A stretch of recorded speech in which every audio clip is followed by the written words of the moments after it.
शरद पवार गेल्या काही दिवसांपासून सगळीकडेच रागाने बोलताना दिसतायत। त्यांच्या घरात जो व्यक्तिगत प्रश्न निर्माण झालाय त्याचा हा परिपाक असावा असे शहाजी बापू पाटील यांनी म्हटलं आहे। पंढरपूर तालुक्यातील उपरी येथे खासदार रणजितसिंह निंबाळकर यांच्या विकास कामांच्या उद्घाटन कार्यक्रमानंतर शहाजी बापू बोलत होते। आज शरद पवार यांनी लोणावळा येथे बोलताना आमदार सुनील शेळके यांच्यावर ज्या भाषेत संताप व्यक्त केला त्याबाबत छेडले असता शहाजी बापू बोलत होते। अजितदादांच्या भूमिकेमुळे जरी साहेब रागावले असले तरी अजितदादा यांचीच भूमिका बरोबर आहे अशी पुस्ती शहाजी बापू यांनी जोडली।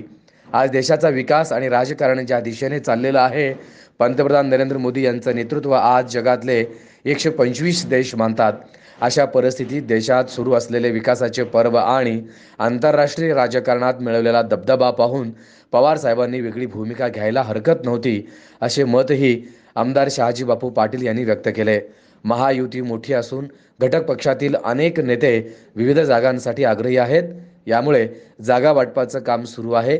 योग्य वेळी करेक्ट उमेदवारांची यादी समोर येईल असंही आमदार शहाजी बापू म्हणाले। अशाच नवनवीन अपडेटसाठी जनता राज्य न्यूज चॅनलला सबस्क्राइब करा, लाईक करा आणि शेअर करायला विसरू नका।